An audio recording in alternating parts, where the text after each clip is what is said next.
Alrighty, and we're live. Good evening, everyone. Thank you so much for joining us, and welcome to What is Lymphedema, presented by Stephanie Dizan. We're so glad you could all join us this evening. For those of you who are new to the Cancer Wellness Center, I would like to just tell you a little bit more about the center and the free services that we have available for you at this time. The Cancer Wellness Center was founded in 1989, is a nonprofit organization with a mission to improve the physical and emotional well-being of those impacted by cancer and their families. Our services, which are both virtual and in person, include education programs like the one this evening that aim to help you navigate the varied challenges that come with living with a cancer diagnosis. Wellness programs like yoga, meditation, exercise, nutrition, and more that provide a holistic approach to healthy living, and support services which include individual counseling, family counseling, couples, children, and counseling for those bereaved, as well as support groups that are designed to help our participants manage the mental and emotional impact of cancer. If you would like to learn more about the center and connect to our free programs and services, please visit cancerwellness.org, and the link will be included in the chat. Now, without further ado, I'd like to welcome Stephanie. Hi, everyone. Thank you to the Kellogg Cancer Wellness Center for having me here today. As Savina says, I primarily work with patients who have lymphedema or those who are at risk of developing lymphedema.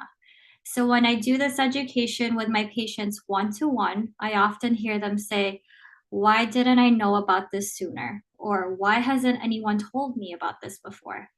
So I'm glad to be here today to share all of this information with you all. Okay, here are our goals for this presentation. So one, you can be familiar with the lymphatic system and what lymphedema is. Two, factors that might lead to higher risk of developing lymphedema. Three, habits to promote lymphatic function. And four, steps you should take should lymphedema occur. So lymphedema has been proved to come with triggers, fear, and anxiety. So I hope that by the end of this presentation, you have a greater understanding to help you with challenges post-cancer treatment as a cancer survivor. So before we can become empowered, we need to go back to the basics and answer that question. What is lymphedema? So lymphedema is a condition of localized fluid and tissue swelling caused by a compromised lymphatic system. It is lifelong. Versus when we see edema, for example, after surgery, it's expected to self-resolve, but depending on the extent of the surgery, the edema can persist for some time. When we see whole body swelling, though, we need to have the cause of the swelling diagnosed, and that has to be treated medically. So I treat patients primarily with secondary lymphedema. It's a condition that is caused by an insult to the lymphatic system.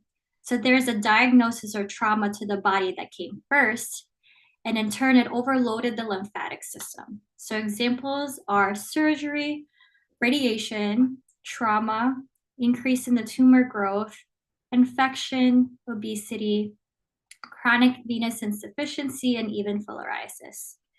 There's also a condition called primary lymphedema, and that is due to a poor anatomical design of one's own lymphatic system. So this can happen when they're born with it, and then it can occur at any onset, whether it's pre-puberty, after, or even a delayed onset. It can occur at any age.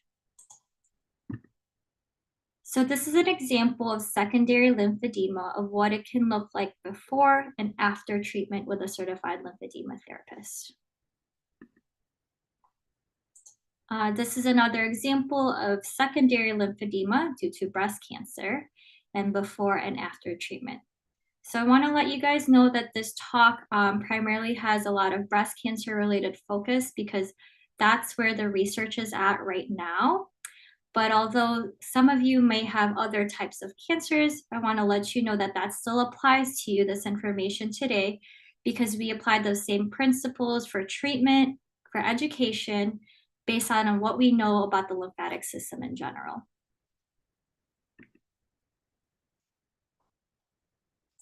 So what is the function of the lymphatic system and why do I need to worry about it? So number one, it fights infections. It transports fluid back into the circulation, and it filtrates waste products produced from the cells. So your lymphatic fluid is right underneath your skin, and then all of that lymphatic fluid is transported through your lymphatic vessels, is green lines, and then it goes into your lymphatic nodes. So those circular nodes that you're seeing right there. That lymphatic node contains white blood cells that again fight infection, that break down viruses and bacteria. And these nodes, they also help to bring that fluid deeper into your system, back into your circulatory system. And some of that goes back to your liver and kidney as well. And that gets filtrated and that gets removed as a part of your bowel and urine. So you can think of it as broken down into parts of your body, like quadrants. So for example, with your axillary lymph nodes, for those of you who've had breast cancer and the lymph nodes were taken out from your axilla, those are in charge of draining the chest area, the arm, and then down towards the top portion of your navel and your back area. In comparison to your lower quadrant drainage, so that's where your inguinal lymph nodes are at your groin. So that's located in that bikini line. They are in charge of draining the fluid and getting the fluid from your toes all the way up to your thigh, and then the lower part of your abdomen, including your buttocks and genitals. So like I said, that lymphatic system is trying to get back towards the main system that's located in your abdomen, right? Your liver and your kidney. And so a really good way to stimulate that lymphatic system is through deep diaphragmatic breathing. So I want to take some time to go over that with you guys today. So you're going to breathe in through your nose and you're going to let that stomach inflate, let that stomach expand. And then you're going to exhale through your mouth and you're going to press your belly to expel all of that air. So again, inhale through your nose. And I often say, smell the roses. So try to breathe through your stomach and then blow out the candle and then press your belly in. So that's a really good way to stimulate the lymphatic system. Okay, so why do I need to stress about putting load on the lymphatic system? So instead of explaining it in a graph, we'll try to make it an analogy to make it easier to explain. So think of your lymphatic transport capacity, the amount that it can take and transport, like the sewage system, like a truck bed. It has a maximum load that it can carry. And so all of that load can contain protein, water, bacteria. It can have the white blood cells. It can have those vitamins, all of that stuff as the lymphatic load. So if your lymphatic load remains equal or it's below, meaning it's loading it just enough, then there's no lymphedema because it's doing its job properly. However, if your lymphatic load is greater than that transport capacity, then you get spillage, right? So then that's when lymphedema occurs. That fluid goes into your tissues and then you see the swelling of your involved extremity. So what does it look like? It can look like this in terms of swelling. And as you can see, I'm pointing to this area that if you press on your skin, there might be pitting that occurs where your fingerprint leaves a mark still there. It can just be pain, numbness, tingling, heaviness, tissue texture changes, so it can feel more firm than usual. So it can be a combination of these things.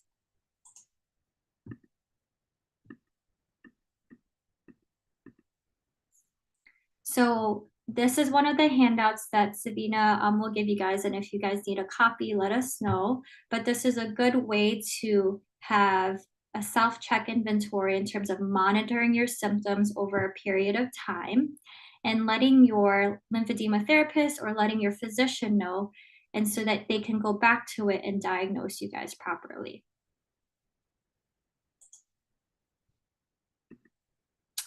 So we talked about the lymphedema and the function of the lymphatic system.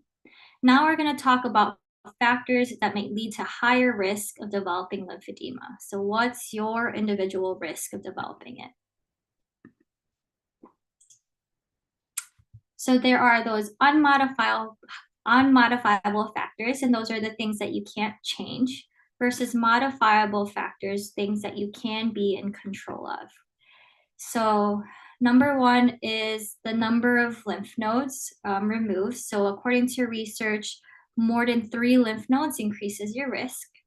If you've had radiation to the area of the involved side, if you've had chemotherapy, and also your BMI at the time of diagnosis. Also, if you've had complications like an infection to that side, the involved side, a seroma, which is a fluid accumulation in that side, and cording. They also say that if you live in a rural residence, that could also affect it because you won't have access to that healthcare. So in terms of modifiable risk factors, skincare is very important, trying to avoid trauma or undue injury to that side, making sure that your BMI is going to be less than 30, and health promoting activities, which we'll go over a ton of in a second, and then surveillance with a lymphedema therapist, having someone have eyes on you to make sure that you're guided through the right treatment and care. So risk stratification. So everyone's at risk, but how much risk, right? So at the top portion is you're going to be at high risk if you've had all of your lymph nodes removed, which is otherwise known as axillary lymph node dissection. You're also at a higher risk if you've had chemo and radiation to that side. And then if your BMI at the time of that diagnosis is higher than 30. You're going to be at medium risk if you've had more than 3 lymph nodes removed, and if you've had radiation, plus if your BMI was higher than 30. Now you're going to be considered low risk if you've had less than 3 lymph nodes removed, you didn't have radiation, no post-op complications, and your BMI was less than 30.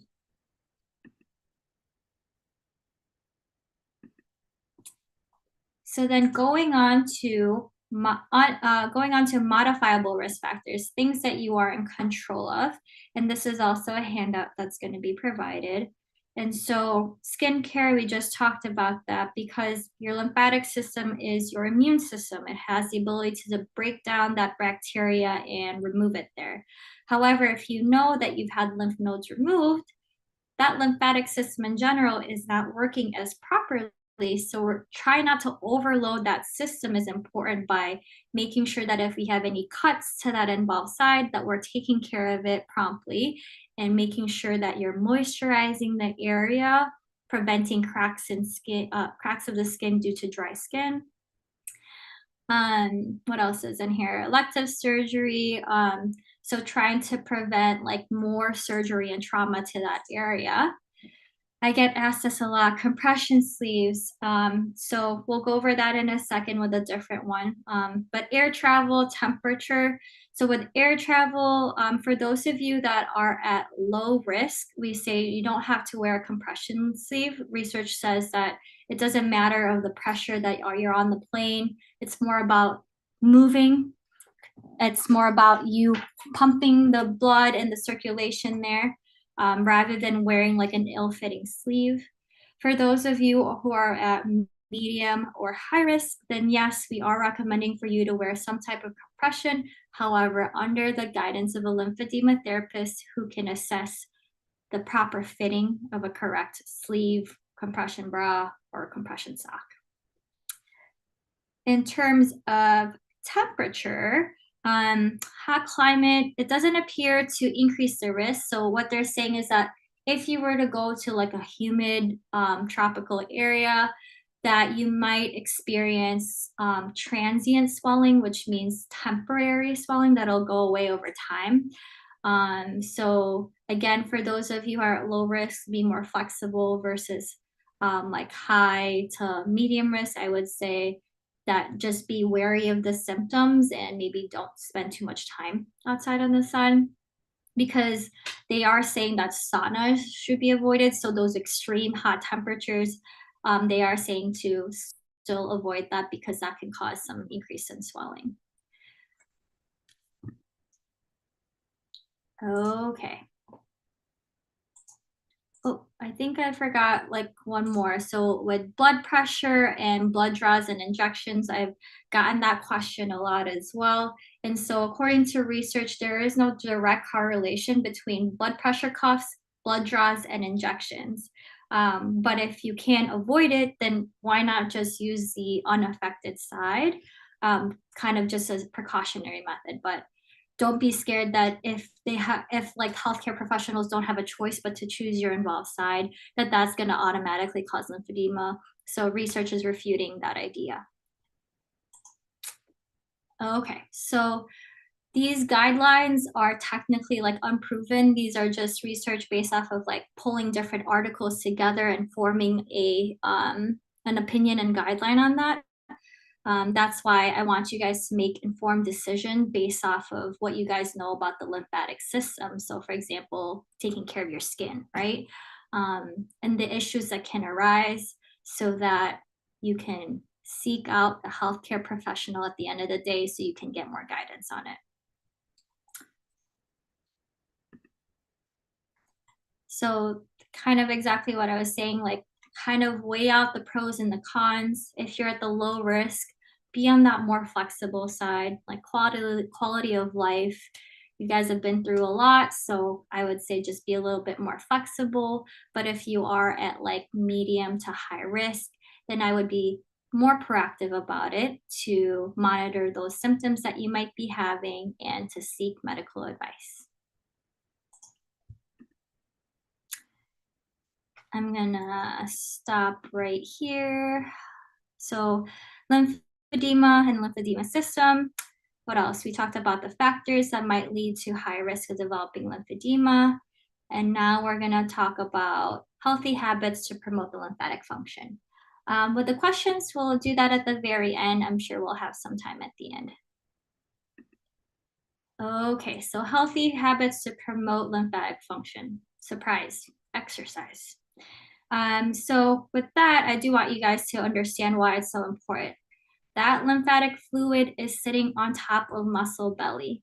So the more that you're contracting those muscles, the more that you're facilitating a one-way flow of that lymphatic fluid.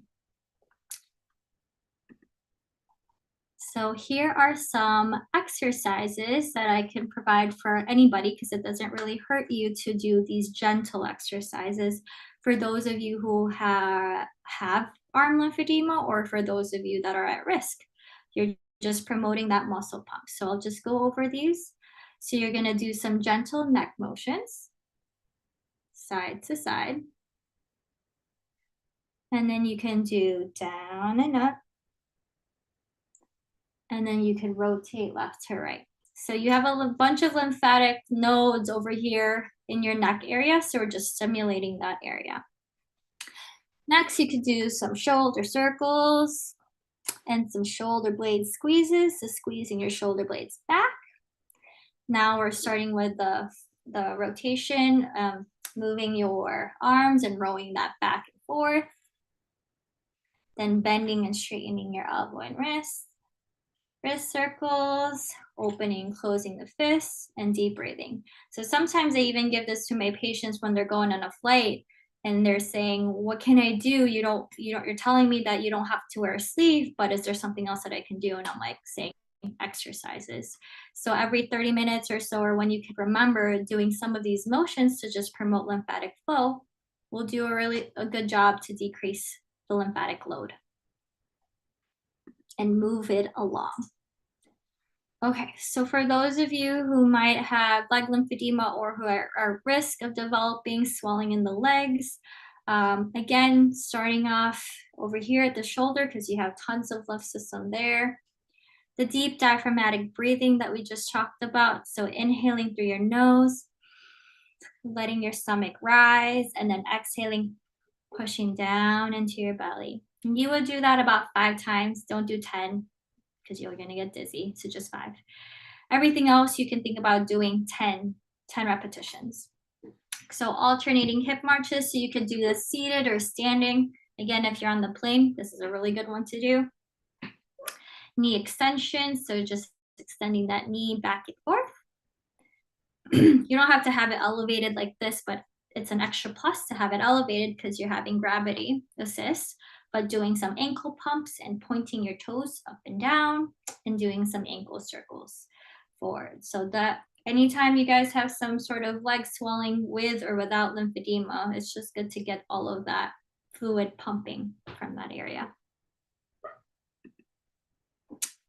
Okay, if I can't emphasize it enough, I want to show how much research is out there in terms of having strong evidence that exercise is okay. So sometimes I do get patients who are afraid to move, and understandably so after treatment of cancer. And I'm one of the first people to be like, let's get you moving, okay? So this talks about 3 to 4 studies that says that even a weightlifting group are less likely to develop clinically significant arm swelling. So in this study, they were saying low weights with higher repetitions are a really good way to just promote lymphatic flow. And then in terms of yoga, I love doing yoga because it incorporates that deep breathing. So I do that in my practice a lot. But basically, the take home message is that you are a survivor and you can resume doing the things that you enjoy.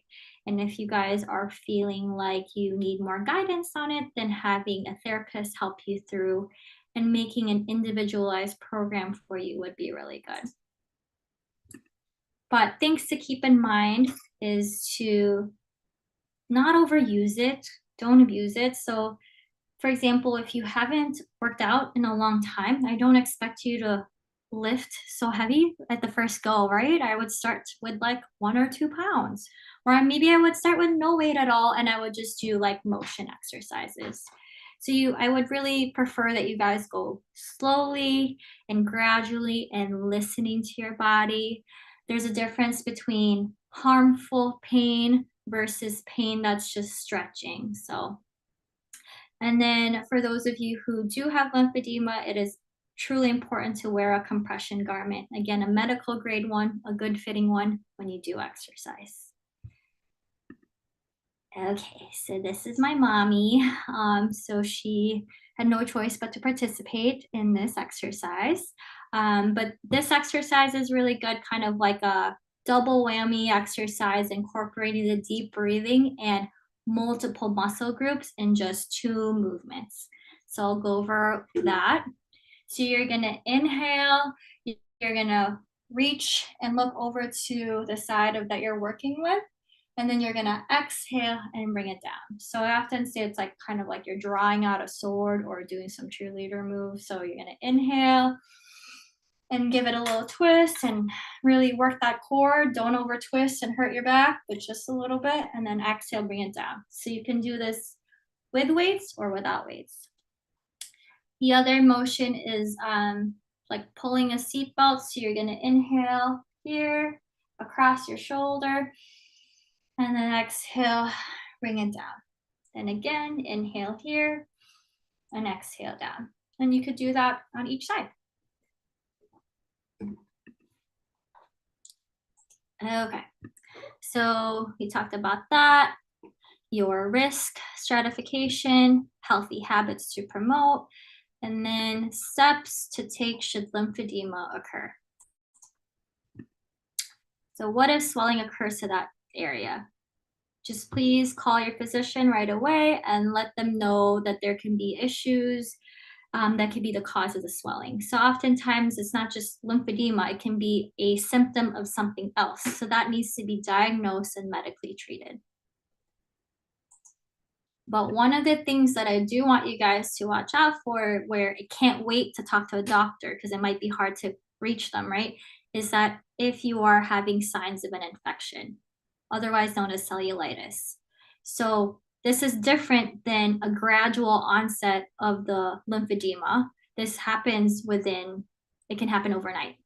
So redness, red spots or a rash in that area, warmth to touch, and fevers and or chills, like your overall body is aching and not feeling good, significant increase in swelling, one that can happen like overnight, and localized pain to that area. So as you can see, part of the thing that I do where is to border or map that redness.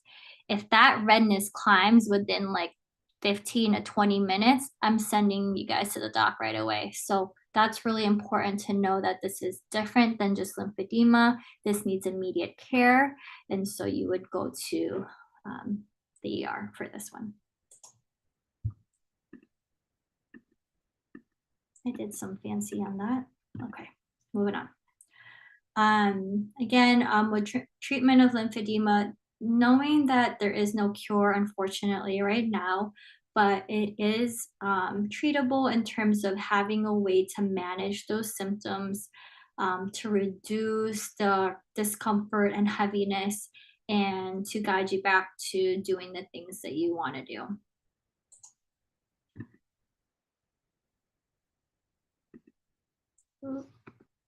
Okay, so this is kind of the extent of what I do here as a lymphedema therapist. Not everybody gets the whole rehab done. They could be just doing more of the exercise and weight management and the compression garment and the skincare, or they might be in the intensive phase where I am working to reduce and more of that compression bandaging that you'll see in the next few slides. So a lot of this has to do with multimodal treatment in order to meet the needs of every individual. Okay, so one of the things that we do here is manual lymphatic drainage. So using what we know about where the lymph nodes are located and rerouting that fluid to go away from the affected side is the basis of manual lymphatic drainage. So that is something that we do here, as well as something that we teach you guys to do it yourself at home. The next one is compression bandaging. So if someone does have an increase of exacerbation of lymphedema and we need to reduce them down to a stable size, we are doing multi-layer short strap bandaging. It's important to note that this is temporary and you are going to transition away from this and into compression garments. So again, going back into that question of should I wear a compression sleeve, should I not? Let's see. So right over here. So if you are at low risk, there's more research that says that if you're wearing a compression sleeve that's from like Amazon or something that's ill-fitting, it's going to cause more harm than good. So we say just practice doing those exercises and worrying more about your skincare and promoting like healthy nutrition is just going to be just as important, more than wearing a compression sleeve. But if you have intermediate or higher risk of developing lymphedema, then we are asking for you to wear some sort of compression, but only through a guidance of a lymphedema therapist or a certified fitter. So we're asking you guys to come in so we can guide you through that. Okay, so other kind of treatment that I've heard, acupuncture and what else? Dry brushing. All of those are not showing too much effectiveness at this time. Like there's not a lot of research out there to show acupuncture is great. It's going to promote lymphatic flow. But I do have patients that subjectively report that it promotes health and promotes lymphatic flow. So not likely to cause harm if you guys were to try it. Things that might be harmful and you need to talk to a doctor or a lymphedema therapist, it's again the compression garment and then the diuretics. Things that can be helpful, yoga, love me some yoga with some deep breathing and some slow controlled movements like Tai Chi. Things that can be a part of self-management. So I do kinesio tape here as a way to support joints that might feel tight or feel like they need more support. We do sometimes recommend for some people to get some compression pumps. So those are pneumatic devices that imitate manual lymphatic drainage. So for someone that can't do the manual lymphatic drainage themselves because they have range of motion issues, then I am recommending for them to get a compression pump. There is up and coming research about red low level laser because it's a way to promote lymphatic flow, but I don't have that certification for that one and needs more research in that area. Okay, so when you guys are looking for a certified lymphedema therapist, this is the credentials that you're looking for. You're looking for CLT at the end of their name after, like, so for example, I'm Stephanie Dizon, OT, CLT. If they've had the LANA at the end, that means they even went above and beyond and met further education to certify them even more. So even more credentials in the back of their name. And then in terms of trying to contact us, here's the contact number for general questions and new appointments.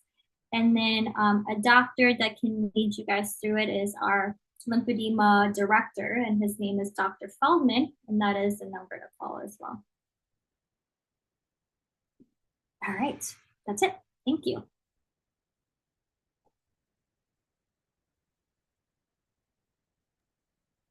Thank you so much, Stephanie. We do have a few questions that came into the chat. The first one is, does your risk subside over time? In other words, the further you get from your node removal, does the risk go down? That's a great question. Unfortunately not. So the lymph nodes, they do not regenerate. Once they've been removed, they've been removed. So your risk is lifelong. Thank you so much. And I believe you briefly talked about that, but can you expand? If you only have one of the three characteristics in the risk category, does your risk is your risk lower than if you had all three characteristics? Yeah, so I often break it down into thirds. So the number of lymph nodes, radiation, and your BMI to make it very simple. So if you've had radiation and you've had more than 3 lymph nodes removed, then think of that as like a 2 out of the 3 risk would put you at a medium risk. Versus if you've had only 3 lymph nodes removed, but then no radiation and you were pretty like healthy at the time of the diagnosis, I'd say you're at a low risk. Versus if you all 3, then I would consider you as a high risk. Thank you. And the question that's next is kind of similar. Does radiation increase risk if it was targeted at the site that breast cancer tumor was removed? Lymph nodes tested negative. I only had 2 lymph nodes removed and had radiation, but no chemo. Should I consider myself low risk? So I think that's kind of similar to what you were talking. There's different characteristics. Hold on. Okay, I see it. Does radiation increase if it was targeted at the site?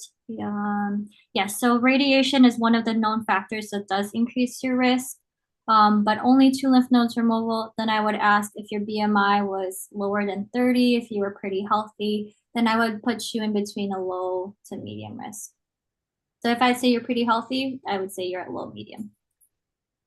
But radiation is a big factor in terms of increasing your risk of developing lymphedema because it creates some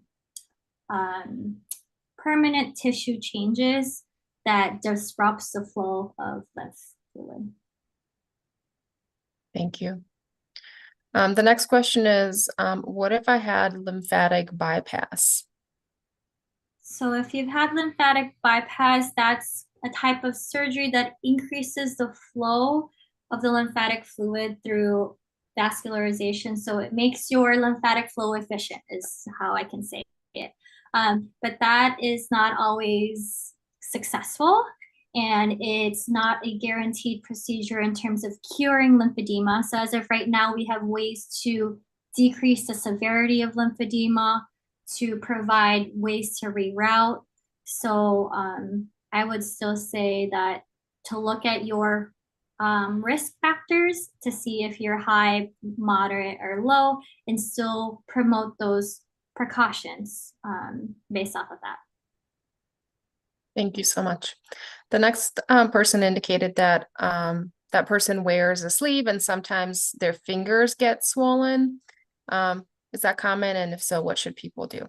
Yeah, so that's what I was talking about, that if you're at low risk and you don't have true lymphedema, like it's not so swollen, like getting fitted, sometimes it causes more harm than good, and I've definitely have gotten that before. So it depends on whether that sleeve is ill-fitting and it's too tight over here. Maybe we can go down a compression. So all of that is very individualized, and I would say getting a lymphedema therapist to guide you through that would be the best call. Thank you so much. Our next question is, this person indicates getting massages. What guidelines should they give their masseuse if I'm at low to low medium risk?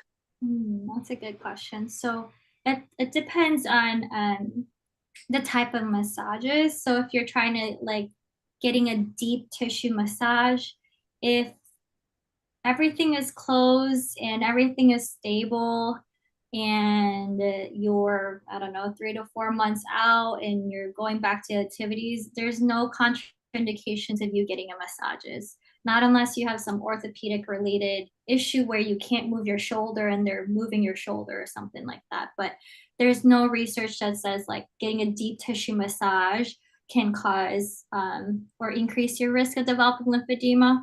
Um, but I would say that if you're looking for someone with more experience, I would look for a massage therapist, which they do have massage therapists that are certified in lymphedema therapy. So you would look for that credential at the end of their name so that you could have more confidence that they know your background and they have education in what you're dealing with.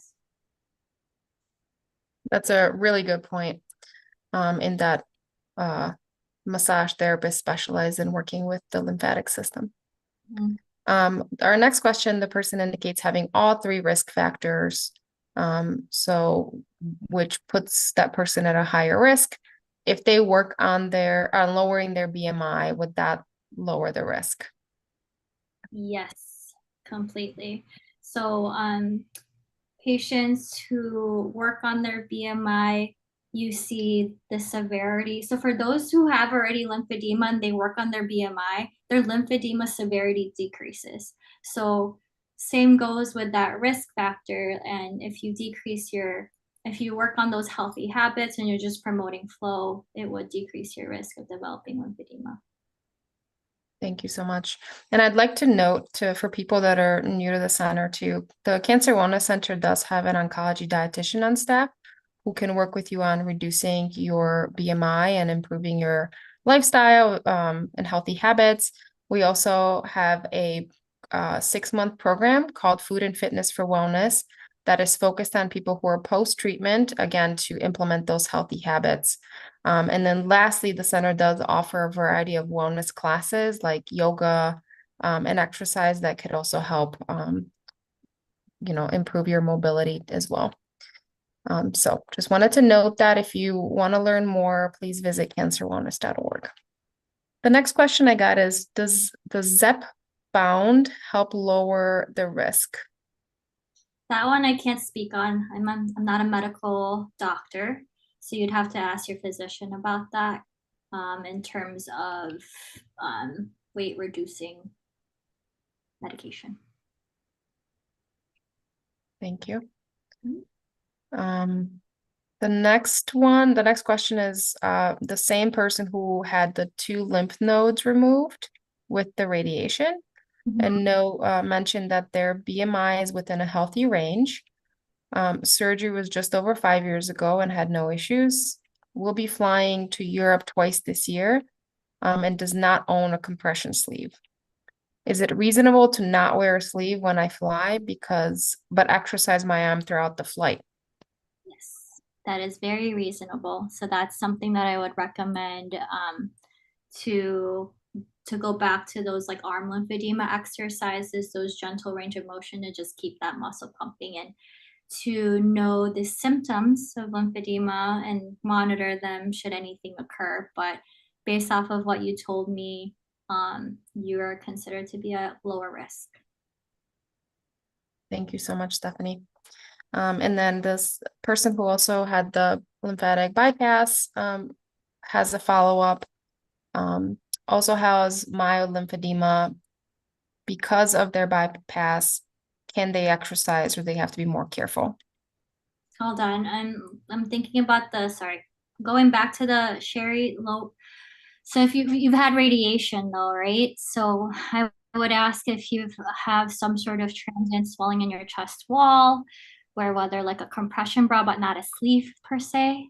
So that would be hard for me to say like a low to medium risk, because if you've had radiation, I'm wondering about the tissues of your chest wall, whether they're firm or fibrotic, or there's some issues there that would need to be checked out first by a lymphedema therapist before I would say you don't have to wear a sleeve. So again, that radiation puts you to more of a category where the lymphedema therapist should look at your history and how the swelling has occurred throughout that time to determine that. But surgery was just 5 years ago and I've had no issues. So yeah, it's hard to like come in there without having all your full medical history. So I would say see a lymphedema therapist if you're really worried about flying. Okay, sorry. Let's keep going. No, you're okay. Back to the person who had the lymphatic bypass also has mild lymphedema. Because of the bypass, can they exercise or would they have to be more careful? Well, my question would be how far they're off from the surgery. There are protocols that need to be followed after that surgery of how much activity can be done. Depends on which body part. And so I don't know who the doc is and what the protocol is, but following the doctor's guidelines on how I could exercise gently, because I know for a fact that that promotes lymphatic flow. So that gentle exercise, but definitely something to consult your healthcare provider about, because they can do a more specialized recommendation based on your specific needs. The next question, referencing back and side of chest swelling, do you have any recommendations of wraps that are like binders so they stay up? So with lateral chest wall swelling in around the back, there are compression like bras that you can obtain that contain the posterior swelling. They more look like a vest, because in the past it's hard to have a patient wrap themselves or put on a binder that'll just slip down.